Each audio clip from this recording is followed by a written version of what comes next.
di PAUD itu biasanya alhamdulillah luar biasa. Allahu Akbar. Masya. Ya ini gue banget ya.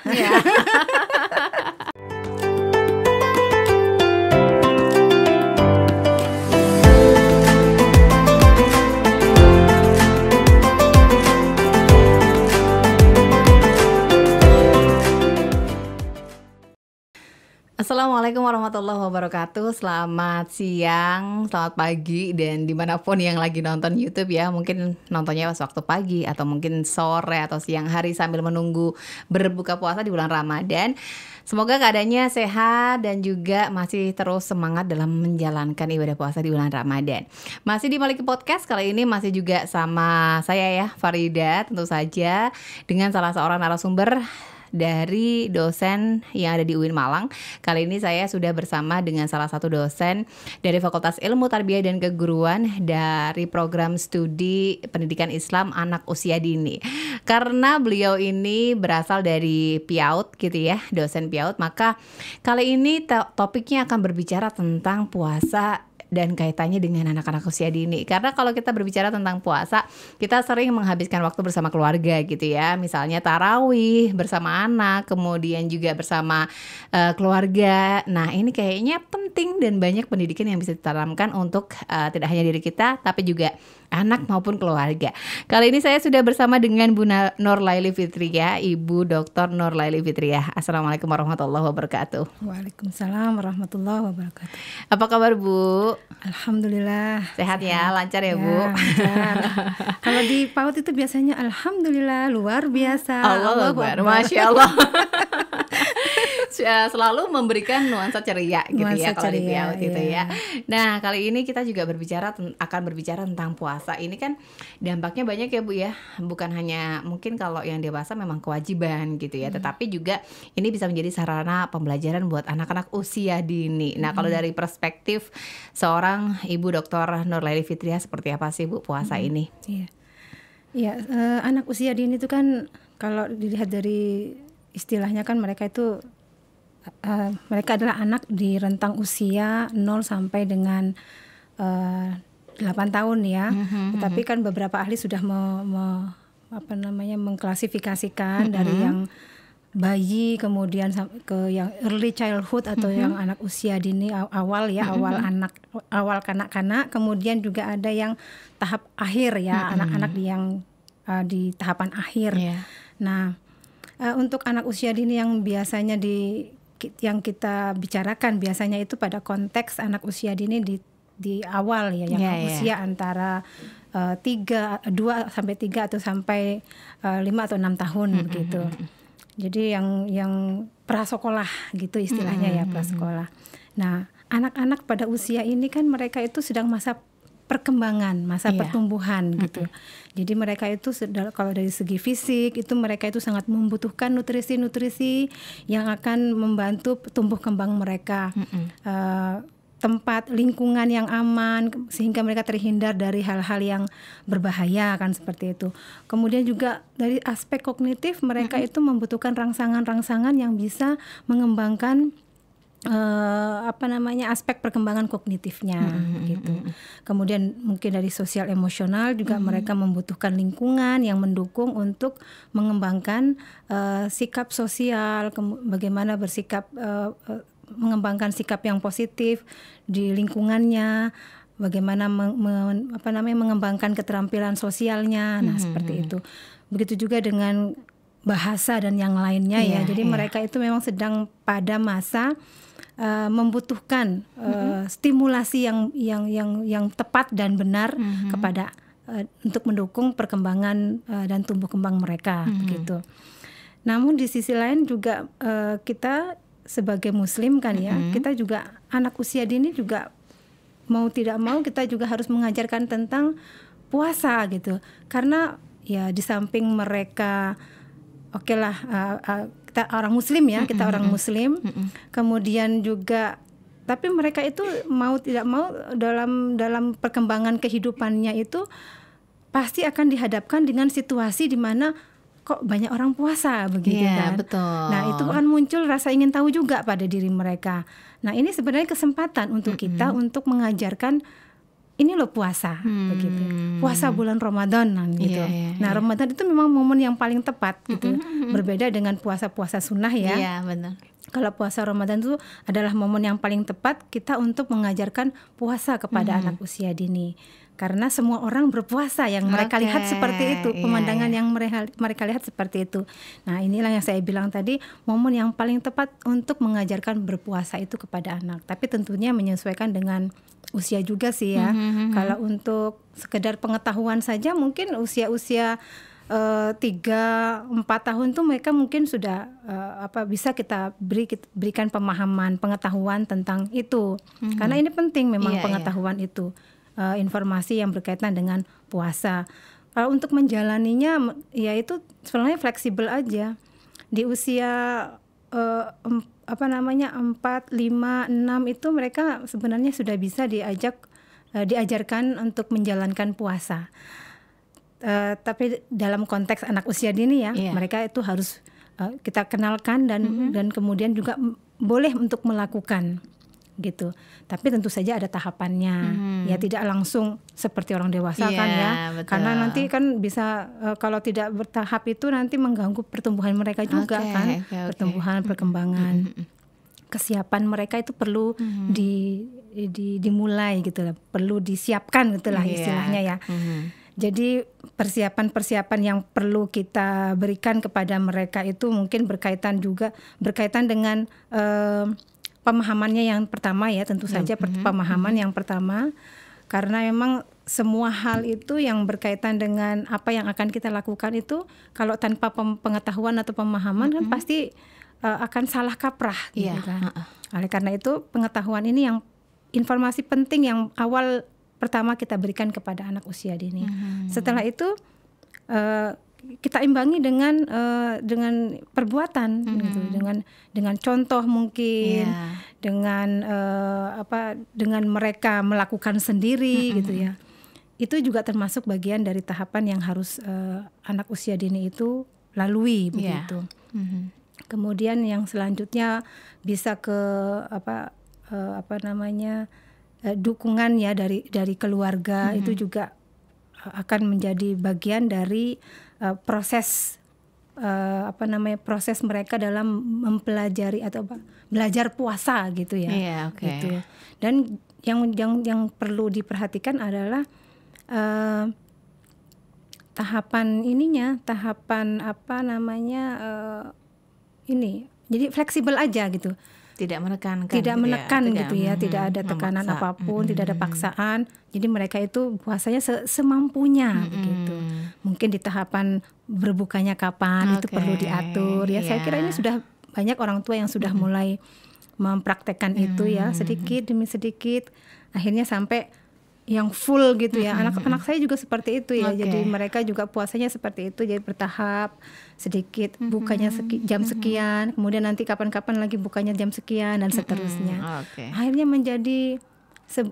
itu menjadikan itu sebuah pola begitu ya. Nah, pola ini yang akan membantu membentuk komunikasi dalam dirinya, dalam tubuhnya itu, sehingga mengenal ritme berpuasa itu seperti apa. Begitu. Jadi anak usia dini itu memang perlu untuk diajarkan. Betul. Minimal pengetahuannya dulu terlebih gitu. dahulu. Makanya ada istilah learning by doing, itu belajar itu kan harus mengetahui dulu. Setelah itu baru kita melakukan kan begitu. Jadi bertahap seperti itu. Dan lingkungan juga harus mendukung itu. Orang tua, saudara, kemudian teman-teman sebaya, guru sekolah.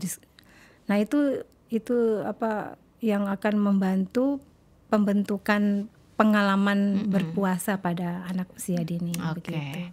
Jadi di usia 3-4 tahun ya Bu, prasekolah ya biasanya kita sebut itu, memang sudah seharusnya diajarin lah minimal pengetahuan dulu, dikasih tahu ya ini bulan Ramadan, lingkungannya udah mulai puasa, orang tua puasa, tidak boleh jajan di luar mungkin ya Bu ya. Misalnya kan kalau pulang sekolah mereka minta beli es krim gitu ya, mungkin dari orang tua ditahan dulu gitu ya Bu ya.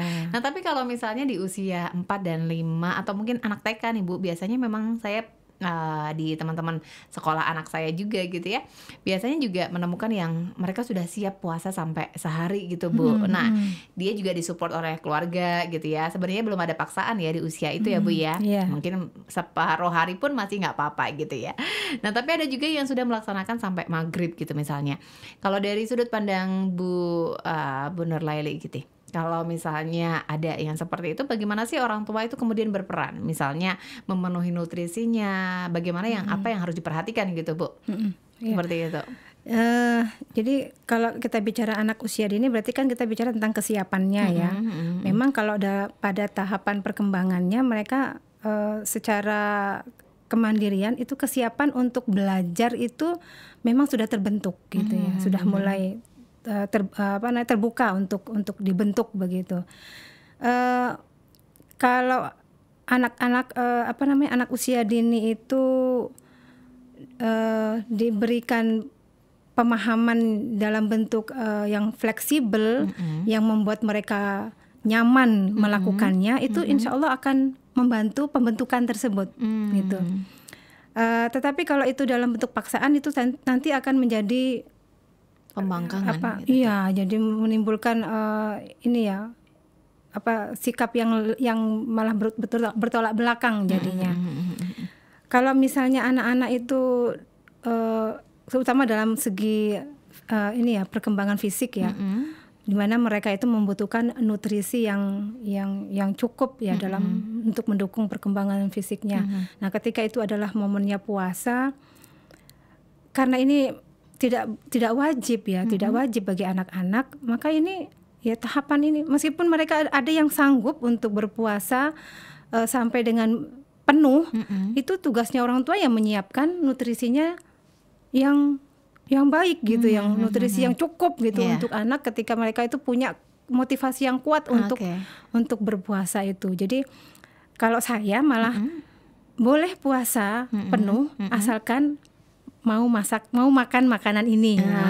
Saya sudah menentukan makanan apa saja yang bisa mencukupi nutrisi mereka. Kalau mereka mau mengikuti saran saya, silahkan berpuasa penuh gitu.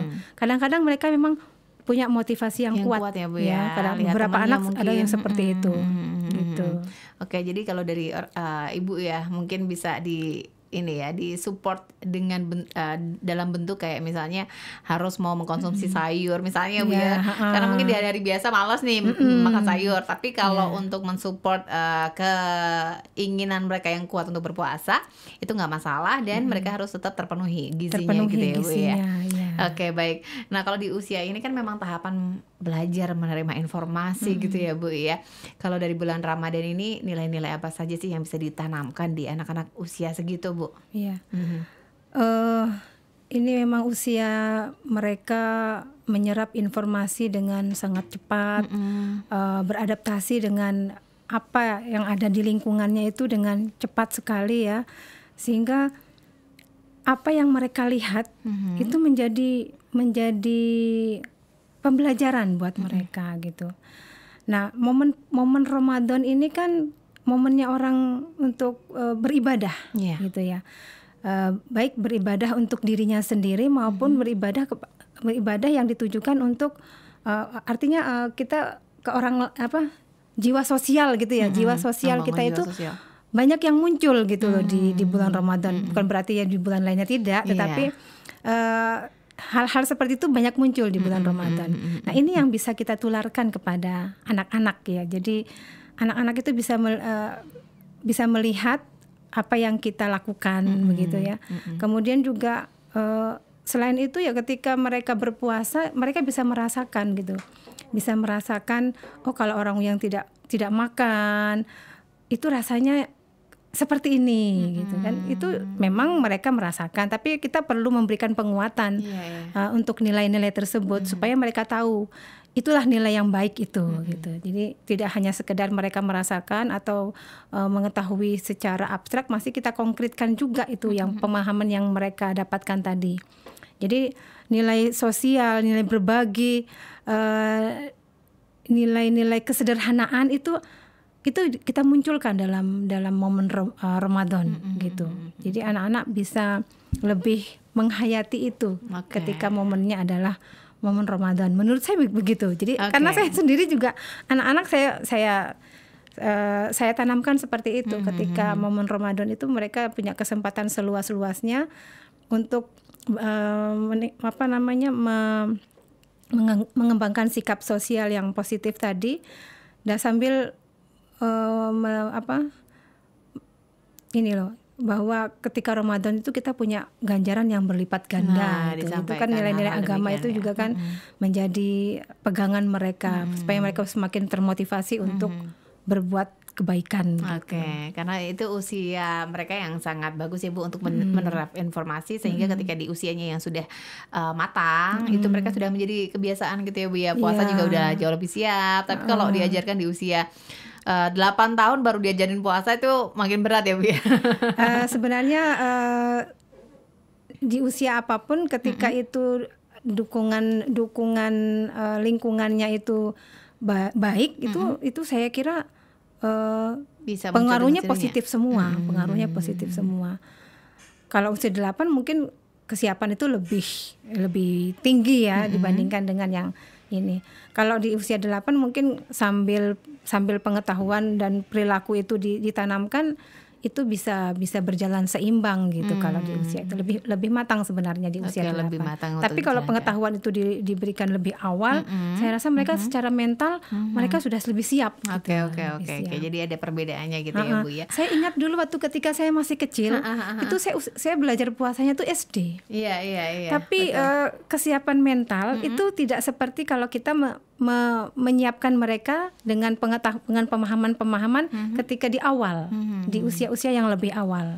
Oke. Gitu. Jadi mentalnya ini kayaknya berpengaruh gitu. Sangat Mungkin kalau berpengaruh dikaji ya. secara psikologis atau mungkin diteliti dalam sebuah riset, bisa jadi memang Oke. mental itu mempengaruhi kesiapan mereka mental berpuasa. ya, untuk mempersiapkan mungkin puasanya jadi lebih full, terus kemudian pengetahuannya kalau dari dasar udah dikasih tahu, mereka di usia yang memang sudah balik, insya Allah jauh lebih siap ya Bu ya, tidak Iya. malas-malasan gitu ya. Iya, cuma memang mentalnya saja sih Ya, sebenarnya ya. ternyata. Oke. Mentalnya kalau dari awal kan lebih bagus gitu Iya, ya. iya. Baik Bu, nah kayak gini kan kalau kita seperti ini ya Bu ya, di kita sendiri kalangannya mungkin orang-orang yang bekerja gitu Bu, apalagi ibu-ibu gitu ya, ibu-ibu tapi juga punya anak. Nah kalau dari sudut pandang ibu nih juga punya toddler gitu ya, punya anak usia dini, bagaimana sih kemudian kita menyikapi sebagai orang tua mungkin yang sibuk juga bekerja tapi juga ingin memantau perjalanan anaknya berlatih untuk berpuasa di bulan Ramadan, gimana Bu sebagai orang tua nih kita? Iya, ini gue banget ya. Saya banget juga nih kayaknya. Iya nih. Iya, kalau saya sih memang kesibukan itu kan beda-beda ya. Kalau orang tua yang bekerja itu ada yang memang bekerjanya itu full sehari Sampai sore, dari pagi bahkan. sampai malam gitu ya. Ada juga, saya termasuk yang separuh sebenarnya. Iya. Masih bisa ya. Masih bisa lah itu membagi. Tapi kalau yang Yang full kantoran, itu full gitu ya, Bu ya. memang agak susah juga ya. Jadi karena bisanya ya mewakilkan kepada pengasuh kan begitu. Tetapi sebenarnya itu tergantung pengasuhnya juga ya. Kalau misalnya pengasuh bisa kita ajak komunikasi dengan untuk membantu mereka menghadapi situasi ketika anak sedang berpuasa, kemudian mereka tidak sanggup untuk melanjutkan misalnya, ya berilah mereka waktu yang lebih kesempatan untuk menyelesaikan puasanya pada saat itu juga begitu, atau berbuka pada saat itu. Jadi komunikasi sebenarnya, komunikasi antara orang tua dengan pengasuhnya kalau memang itu adalah pengasuh begitu. Atau mungkin dengan orang tua kalau itu titipnya di orang tua. Kan banyak tuh yang seperti itu. Banyak. Tapi kalau di tempat-tempat penitipan anak biasanya kan ada pendidikan tersendiri kalau di tempat penitipan lebih anak itu. terjadwal Karena gitu ya, mereka Bu ya. sudah punya program pendidikannya sendiri untuk anak-anak usia dini ketika itu adalah Ramadan begitu. Oke, jadi lebih tersistem gitu ya, dan itu penting banget komunikasi ya Bu ya. Komunikasi yang paling penting. Terutama untuk ibu-ibu yang ini ya, mungkin yang pekerjaannya nggak bisa ditinggalkan. Kalau mungkin kalau sebagai dosen bisa nih disempet-sempetin gitu ya Bu ya untuk mengontrol anaknya. Tapi kalau misalnya yang full job gitu ya dari pagi sampai malam, ini sepertinya memang harus membangun komunikasi dan tidak perlu di pressure ya untuk anak usia dini ya Bu tidak ya. perlu di-pressure. Diberikan kenyamanan untuk mereka bisa beribadah gitu ya Bu ya. Iya, betul. Oke, baik. Terima kasih untuk Bu Nurlaili. Pembahasan kita ini kali ini cukup menarik karena kita membuka dari sisi anak usia dini. Biasanya kita membahas mahasiswa nih Bu. Jadi kita kali ini ada insight positif untuk kesiapan kita. Karena mungkin habis ini juga ada yang lulusan kampus kita barusan lulus terus sudah menikah dan punya baby gitu ya Bu ya. Jadi mereka biasanya parentingnya pengen juga anaknya diajari gitu ya. Terus memperhatikan nutrisi dan lain sebagainya. Baik, Bu Nurlaili terima kasih banyak sudah hadir di Maliki Podcast. Semoga lain waktu kita bisa ngobrol lagi di Maliki Podcast dengan tema yang berbeda. Semoga Ibu diberikan kesehatan selalu. Baik, terima kasih sahabat kampus untuk informasi yang sudah Anda terima ya di bulan ini. Semoga topik kali ini bisa menjadi wacana untuk Anda yang mungkin sudah punya baby, punya toddler, punya anak-anak usia dini gitu ya. Ini adalah waktu yang tepat untuk memberikan ajaran-ajaran atau informasi kepada anak kita yang usianya di bawah 5 tahun atau mungkin dalam masa perkembangan sampai 8 tahun. Di edisi kali ini saya mengucapkan terima kasih. Sampai ketemu di edisi berikutnya di episode-episode selanjutnya di podcast Ramadan. Assalamualaikum warahmatullahi wabarakatuh.